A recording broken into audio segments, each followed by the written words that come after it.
What is up guys? Magandang araw sa inyo. OP Manalo and welcome mga kamoto dito sa channel natin. Nagbabalik. Medyo gumanda kasi yung panahon this past few days. And napakahirap kumuha ng magandang panahon guys. Ulan ng ulan.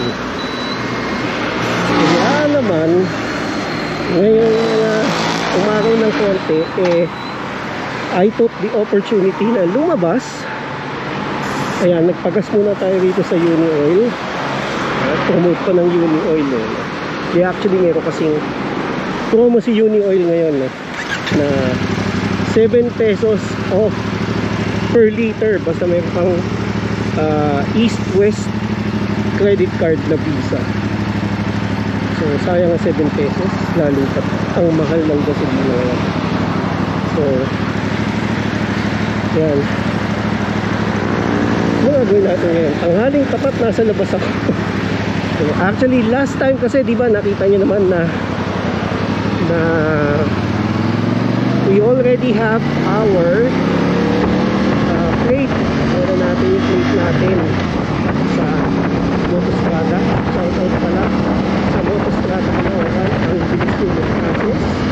Maraming salamat ang plate number. So ngayon, ang next target natin is to install a RFID. So nagdadalawang isip ko kung anong kukunin ko muna, kung auto switch ba o easy grip. Nalaman ko dito daw sa may Katipunan, malapit lang kami sa Katipunan Avenue sa Petron ay mayroon RFID installation. Ang auto switch RFID installation. So tignan ko kung gaano ka legit yung RFID installation doon. Puntahan natin ngayon para makapitan na tayo. Sobrang traffic dito and ayaw ko naman buriyungin kayo sa traffic. So balik tayo mamaya guys pagka medyo maganda-ganda ang handaran. Okay? Steady lang kayo dyan.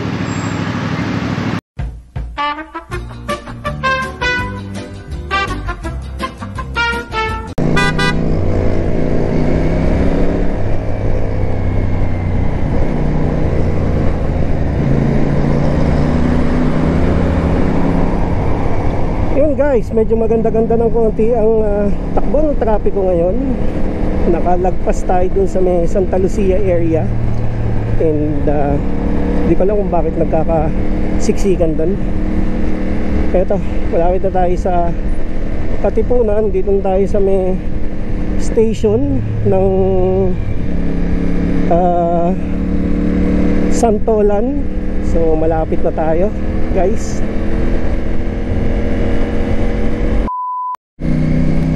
At balik traffic ulit tayo. Iba talaga pag Sabado grabe ang traffic. Ay, hanap tayo ng ibang ruta. Dito sa ilalim meron daan dito. Titignan natin.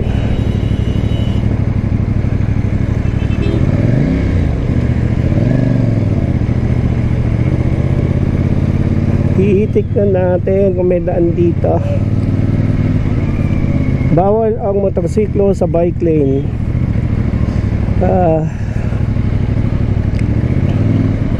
Bawal nga ba talaga?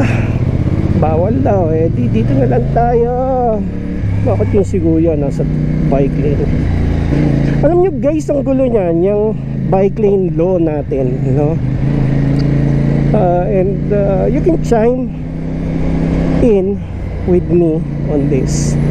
May mga ibang nagsasabi na according to MMDA, as long as ang bike lane ay walang harang, pwede daw pumasok ang motorsiklo or pwedeng dumaan ang motorsiklo. Wala palang papasukan, pwedeng dumaan ang motorsiklo. However, kung ang bike lane ay talagang closed, meaning may cordon or may harang or may bakod, pang bike lang daw talaga yon.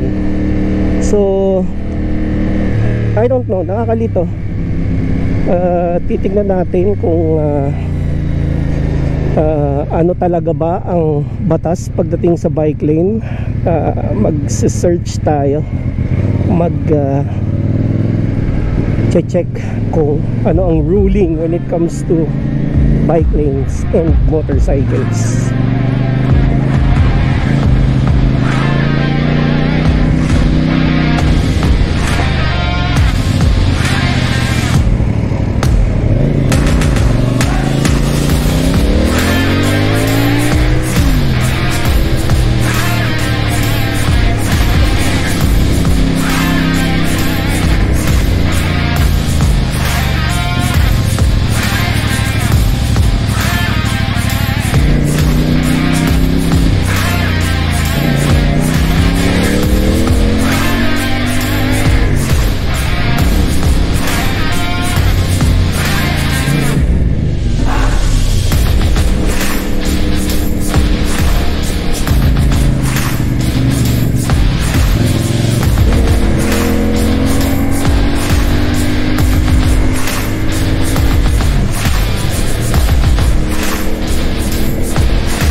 Ito guys, nag-U-turn tayo sa ilalim ng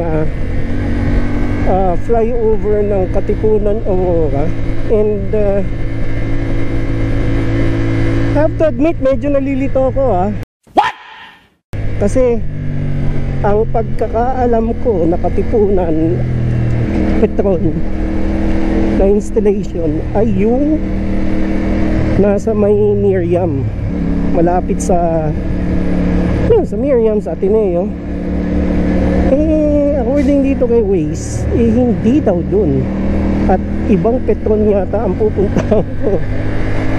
Siguro may, yung alam ko kasi may Petron dito sa may malapit sa White Plains so probably doon tayo dinidirect na Waze. Anyways, we'll see kung mali, kung palpak yun or hindi. At least alam nyo kung saan ang tamang installation. So sit back, relax kayo, at buti kayo malamig yung pinapanooran nyo ngayon. Ako eto, nasa initan ng araw. Ginusto ko yan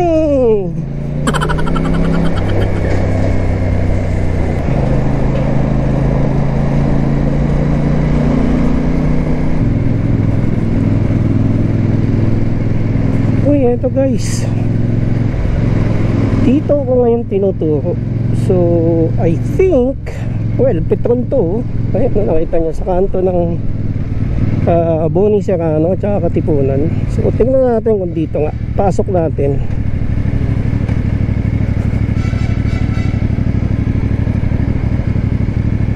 Dito nga. Alright.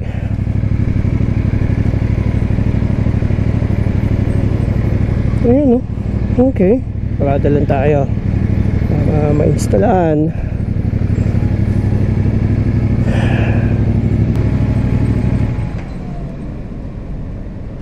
Okay, so check lang natin.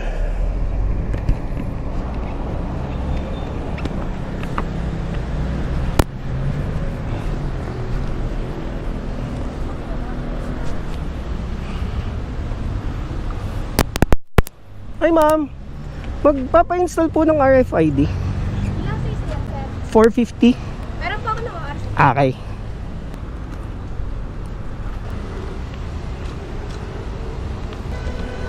Ito po ma'am. So yung pala mga covered ng auto sweep. Skyway, Stage 3, Naiax, Startol, SLEX, TPLEX, tsaka MCX. Okay, fill up lang tayo. Oops. Okay. So, port natin. Okay.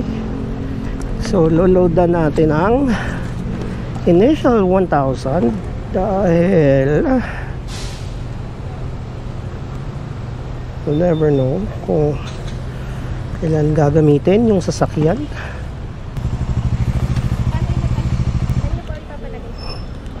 Dito na lang siguro. Kita naman dyan eh, no?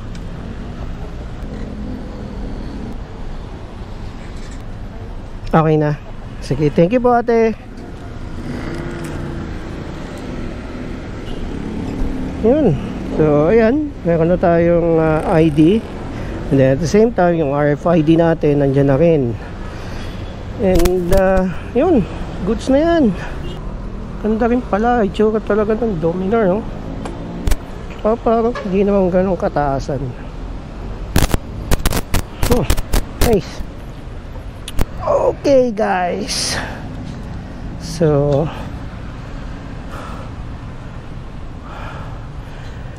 tapos na tayo with our installation. So ngayon meron akong pupuntahan, meron lang akong sisilipin kasi may pinabibili si mami na chlorine para dun sa swimming pool natin.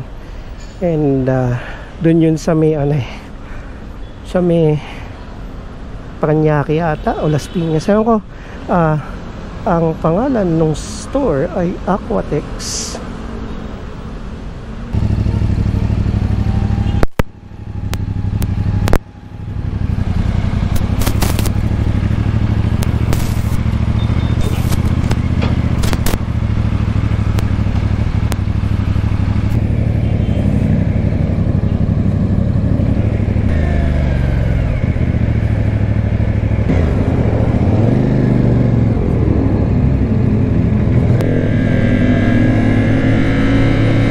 So yun guys, ang pangalan ng store is Aquatex Philippines. And dito ang daan natin sa C5, tuloy-tuloy ng C5 all the way dun sa dulo.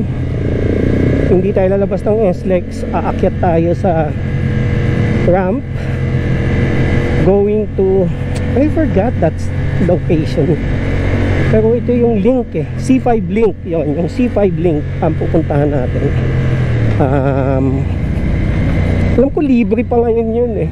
So sakto-sakto we can utilize it properly.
Guys, nandito na tayo sa part ng C5 na medyo maganda ang takbuhan. This is approaching Bayani Road.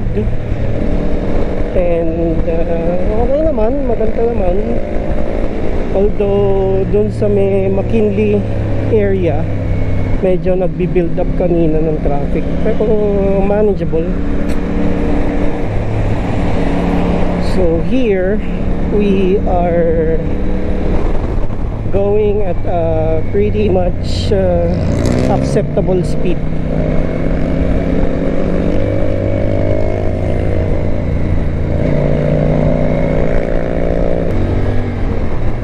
So guys, guys, andito na tayo sa may Heritage Park. So malapit na tayong umakyat sa sa C5 link. So if I'm not mistaken, dapat dito ako sa lane na to dahil Cavite C5 link Merville. So dito tayo dapat kasi yung nasa kaliwang lane pa SLEX yan, alam ko. Ayun Skyway, Alabang, Batangas. So dito tayo.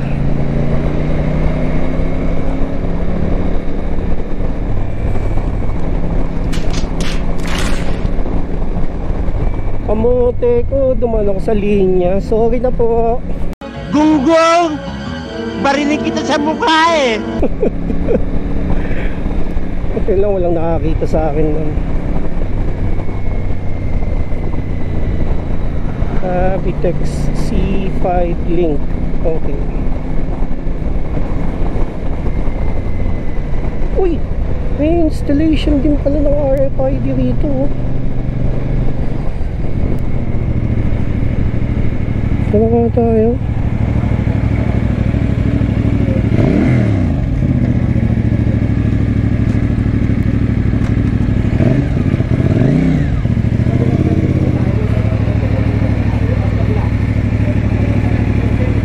Chip! Chip!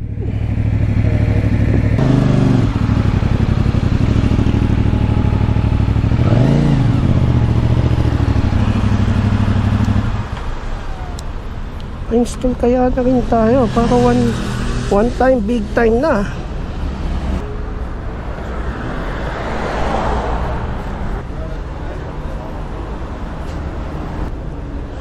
Ang Easy Trip ay online application. Scan lang natin to. Later. Tagal niya Kakakabit din lang yan ngayon. para matutuklot na. Kanina. Pangit yung pagkakadikit eh. No? Tutuklot na agad. Matutuklap. Kadidikit lang yung kanina. Ano siya? Okay na. Okay, thank you. Yan guys, so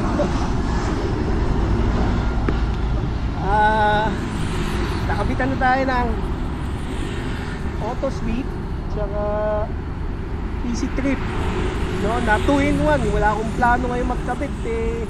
Meron palang kabitan dito, so good job, no? Ito yung dadaanan natin. Medyo maganda yung view rito eh. Gusto kong dumaan eh. Besides yung pupuntahan natin kasi dito rin eh. So pupuntahan ko na rin dahil kailangan namin ng chlorine. So steady lang kayo dyan. Maghahanda lang ako. Tapos pupunta tayo doon sa Aquatex Philippines. Okay guys, we are all set. And dito tayo ngayon sa Cavitex C5 link. Ganda ng hangin dito, ang sarap, ang lamig. Tapos ang ganda ng view kasi kitang kita mo yung airport. Ayun ayun ang airport Naiya. Nice.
Pasok tayo sa loob.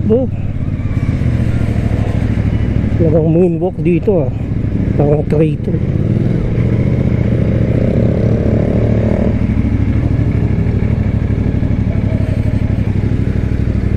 Chip, saan kaya yung Aquatex? Aquatex. Aquatex? Ano po pinaka-address mo? Armstrong po or... Wala nga. Armstrong Avenue. Armstrong Avenue. Mahaba yan sir. Dito. Ay, yan sir. NCC yan sir. Ha? 450? Oo. Pala yan sir. Pang highway na. Expressway. Oo, pang expressway. Okay, hanapin ko na lang, Chip. Thank you.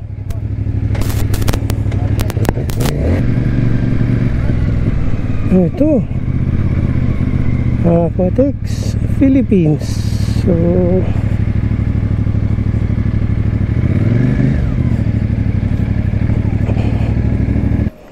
okay. Ito guys, nakakuha ko ng yan, yung chlorine tablet. Ito yung mga 1 inch na nilalagay sa floater. Tapos ibababad lang para pang maintenance. Actually pang maintenance yan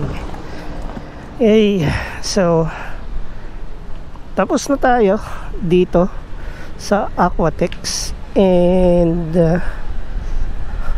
saan ako pupunta? Actually uwi na ako. Tapos na ako dito, so uwi na ako. So yun guys, galing tayo ng Aquatex Philippines and tapos na tayo doon sa moonwalk. And I was supposed to go sa may Okada. Gusto kong tignan sana yung sinasabing Okada Loop doon. Maganda yung daan daw. Kaya lang tinamad na ako. Actually tinatamad na ako kaya I'd rather go home. Kasi siguro dala to ng gutom nagugutom na ako Kaya instead of going somewhere else, dito na lang ako. Uwi na lang ako. Hanap na lang ako siguro ng malupitang pares para mabusog naman ako at masiyahan ako. Yun. Anyways, ano naman I would say it's a productive day for me. Imagine, isa lang dapat na RFID ang kukunin natin. Nakadalawa tayo. So we have the auto sweep, yung nakuha natin sa may Petron sa Katipunan Avenue corner, Bonnie Serrano. Is it Bonnie Serrano? Bonnie Serrano. And then itong ating Easy Trip RFID na nakuha natin dito sa may Cavitex C5 link. Dahil yun nga, kinuha natin yung kinuha natin yung, or in order natin yung chlorine capsules na nabili ko dito sa Aquatex Philippines. So shout out sa inyo kuya, maraming salamat. It's a productive day. Kaya I think it's enough. Masaya naman ako doon sa ride ko. So uuwi na ako. And sana kayo ay naging masaya rin guys, no?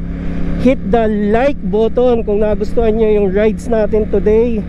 Also kung meron kayong questions and comments and suggestions, sulat nyo lang dyan sa baba. And sasagutin ko yan, no? And if you are new to my channel, I would like to invite you to please subscribe to my channel and hit the bell notification for more updates. Again, maraming salamat po sa inyo mga kamoto at nakarating kayo dito sa part na to ng video na natin. Until next time, kita-kits po tayo, ha? Bye bye.